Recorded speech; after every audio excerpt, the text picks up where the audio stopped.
Okay. I'm not signing nothing. Okay. I've been through the system, buddy. I know how it works. I know you have. You're Jeff. not my friend. Yes, All you're you- trying to get is some stupid ass confession, and you're not gonna get one.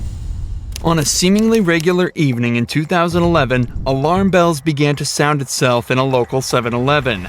Reports of an armed robbery began flooding into the local police department. But upon arrival at the scene, the suspect was nowhere to be found. After expanding the search, that's when it's assumed police heard commotion in a house nearby. And without any other leads, they stormed in, discovering a known heroin addict sitting inside with a gun. Without any other evidence, they arrested the man and brought him to be interviewed. This so-called addict was Jeff Pearson, the man who committed the robbery. And the following goes down in history as one of the only times a man single-handedly beat the cops at their own game. All that while experiencing horrific heroin withdrawals. This is what happens when the suspect outsmarts the cop. The next 24 hours were captured on police cameras within the interview room, but conversely to most footage similar to this, it was originally uploaded to the suspect's own YouTube channel on the 25th of September 2011. This is the first sign of what makes Jeff a cult figure and a legend within the interrogation community. Jeff was held in police custody for almost an entire day, but all of the footage from the 3 interrogation sessions held barely 15 minutes. Given that robbery and arrest took place within the state of Georgia, the usual minimum sentence would be around 10 years imprisonment, ranging up to a maximum of life without parole. But it would transpire that Jeff wouldn't end up doing a minute of this time. And instead of serving multiple decades behind bars, he spent a day being served drinks and candy while delivering a masterclass in what to do while in police custody. The following footage shows us in stunning detail what methods the cops will try on you, and how to dodge them like an absolute pro. The footage starts with Jeff handcuffed in a small, windowless room dressed in prison scrubs. It's clear he's already been processed and spent some time in a cell, likely while the cops spent some time gathering the evidence and prepared to question him. Am I under arrest?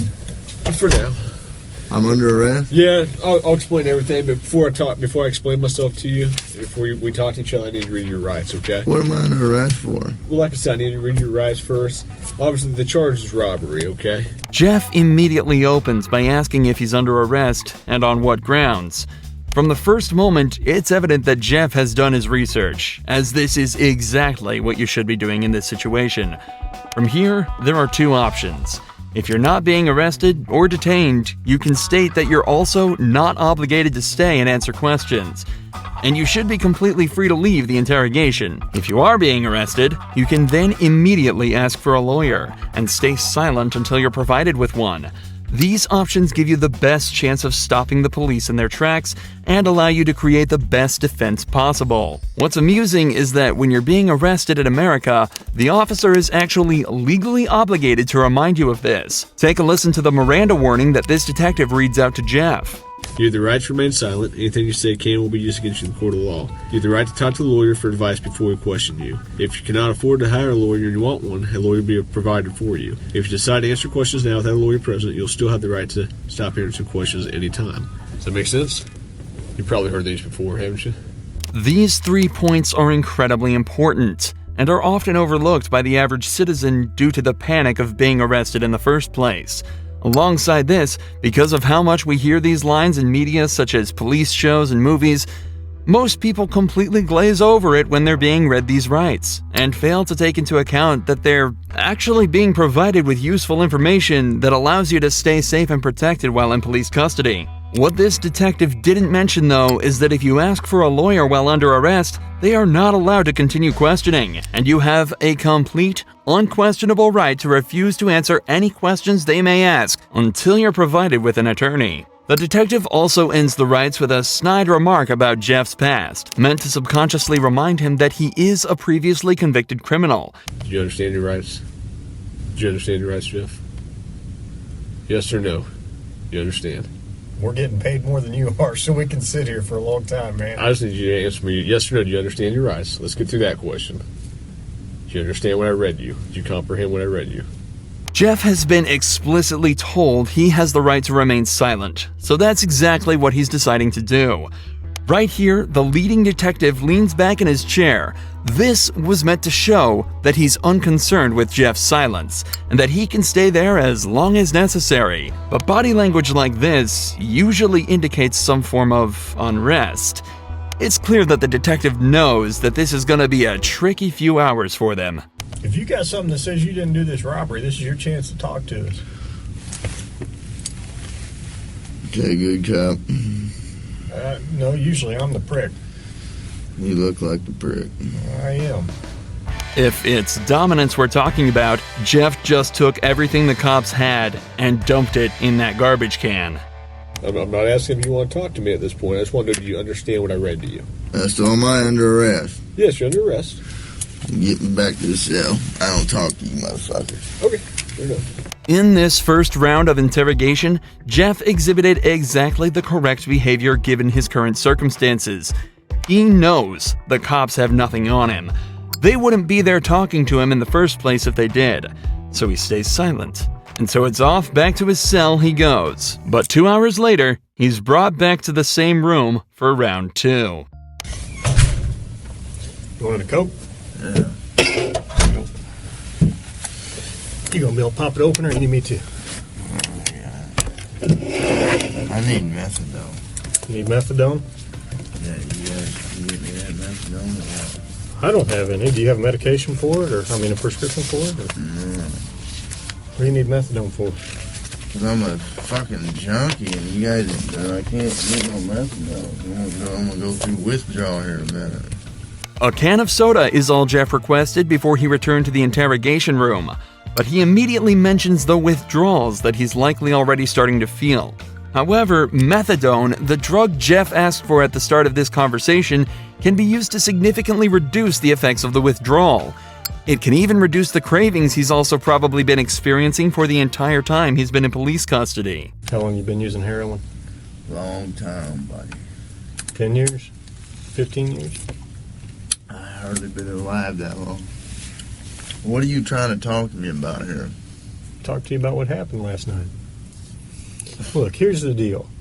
Either you're in a bad set of circumstances or you went and committed an armed robbery last night. Yeah, right? I'm in a shitty, wrong place at the wrong time, obviously. I didn't commit no fucking armed robbery. All right, then let's talk about this. Let's I not keep up I the don't talk act. to the police, man. Jeff is clearly through with the personal talk and wants to get back to the matter at hand. In his eyes, he's been arrested for something he didn't do and wants to get out of there as quickly as possible.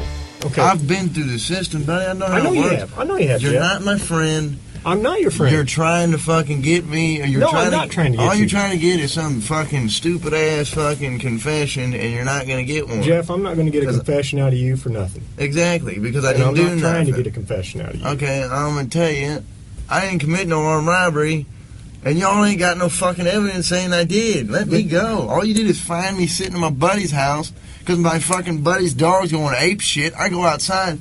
There are cops everywhere, and they spotlight me. They say, "Come here." I say, "What's up?" They search me. They ain't find Hang on. nothing. What's Let up? me read this. No. before- Yes. Because I'm not going to sign it. You don't have to sign it. But let me read it for you. Okay? I'm not signing nothing. You don't have to sign it. The irony of this cop saying he's not trying to get Jeff while he has him handcuffed in an interrogation room questioning him is very amusing. But even through all this, every part of what Jeff said here is so perfect it almost sounds rehearsed. It's an incredible display of personal legal defense, and is even more impressive when you layer it with the fact that Jeff is almost definitely starting to experience withdrawals. I also want to highlight the point Jeff made about how cops are simply trying to force a confession out of him. One of the main techniques used in these interrogations is the Reed technique, developed by a former cop and psychologist in the 1960s after he extracted a confession from a man accused of murdering his own wife. The technique consists of 9 steps, beginning with a polite discussion about why the suspect is being accused of the crime, followed by using certain body language and actions within the interrogation as a display of guilt. The method ends with offering the suspect 2 alternative statements they can agree with, one of which is slightly more acceptable than the other, but whichever is chosen admits guilt and is counted as a confession. This method forces the suspect into a corner and is exceedingly good at extracting false confessions from innocent suspects. In fact, the original case that technique was formed around fell apart after discovering that the man in fact did not kill his wife and was tricked into giving a false confession. Absolutely next level gaslighting. Tell me what happened last night. Plain and simple. Your side of the story. I'm not talking to you. I'm a lawyer. All right. This is what I don't understand. I know, but this is what I don't understand, Jeff. You were sitting there talking just like you were ready to sit here and tell me what happened last night, and then all of a sudden I read that to you and you screw it, I ain't talking to you. I want a lawyer. I don't understand that. What changed just in the... Because I told you what, I already told you what happened. You didn't. How didn't I? You didn't tell me what happened last night. How didn't I just tell you what... But now you've handcuffed me, and I can't talk to you because you've asked for an attorney. So, okay, that's fine.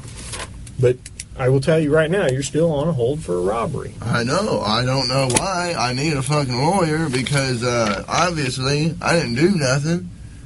And obviously you guys know I didn't do nothing because I've been arrested for the same bullshit before, and you guys don't interview me this much. So, wham bam, thank you for the coke, put me back in the cell. That's my home. We haven't interviewed you yet. Jeff has now asked for a lawyer and is once again refusing to answer questions. But we're only halfway through this footage, and Jeff's ability to defend himself and completely destroy this cop only gets better from here. Here's what the deal is. I have enough evidence Like what? of the armed robbery, okay? But, you know, if you're saying you didn't do it, you need to give me your side of the story. I didn't do it. Okay, well, give me your side of the story. You got to, convince me. Because I got a lot of evidence. I got a lot of physical evidence. Well, like what? Name the physical Well, I don't need to, why should I tell you that? This is where the detective starts to become desperate. He knows he's running out of time, and so has completely abandoned any elaborate techniques or methods to try and get information out of him. He's now instead moved on to essentially just threatening him with false claims of evidence that he can easily use to convict Jeff. If all of this was true, he'd likely be trying to use it to intimidate Jeff into panicking and giving up more information. But instead, he uses a flimsy rhetoric, claiming that because Jeff hasn't helped him, he won't help Jeff. There's only a couple pieces of evidence I'm missing. Name them. What's that? Name them. Well, why do I need to do that? You haven't helped me out at all. You give me a little bit, I give you a little bit. We go back and forth. I give you one of my pieces of evidence, now give me a little something. Alright? What time do you get over to Aaron's house? No, anything I say here can and will be used against me. Sure, but anything you say here, I can also tell your parole officer that you helped me out. That doesn't mean dick. Now the detective is desperately trying to bargain with Jeff. If he helps the cops out, they'll put in a good word with his parole officer. But Jeff immediately realizes that means absolutely nothing. What does a gold star mean if you're stuck in prison for 20 years? This further enforces the idea that cops have absolutely nothing to convict Jeff with, and also shows that they know they're running out of time. Jeff has asked for a lawyer, yet they're still sitting there questioning him, as if that's not a blatant violation of the rights that they have read to Jeff on 3 separate occasions. They know that if they don't get anything out of him soon, their time will run out, and Jeff is watching the clock closely. For the next 4 minutes of the interrogation, Jeff continues to deny and combat anything the police say to him. They bring up the gun that he was found with, continue to try and strike a deal, and even try to scare him by taunting him with what being back in prison would be like, and without any of the drugs he's grown a dependency to. But throughout all of this, Jeff stays totally stone-faced. He knows he's almost won.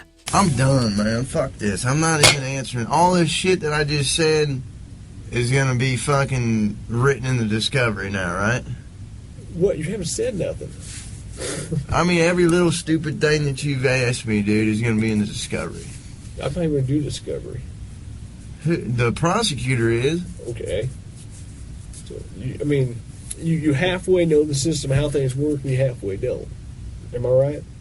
I half-ass know Yeah. that the only reason I came up here is to get a fucking Coke. Okay. And I got it. But now I want a Butterfinger. But that's not going to happen for a while.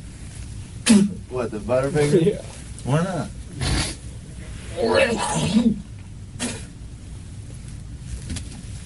I need to go to the hospital. I'm coughing up blood. Let's go to the hospital. For the last few hours, the police have been questioning a man who is clearly in pain, denying him access to the legal prescription drug that would help him deal with his issues, and questioning him repeatedly on a crime for which they have no evidence for. All the while, Jeff dealt with this as casually as possible, asking for sodas and chocolate bars. Jeff knew misspeaking at any point could lead him down a slippery slope, so he exerted his rights in the perfect way, and 12 hours later, it's recorded that he was released from custody and sent on his merry way. It's also reported that from here, Jeff began to turn his life around. He's off heroin and now spends his time uploading to the same YouTube channel the footage from this video was uploaded to. He makes music and even gives extra tips on how to avoid the police's tricks.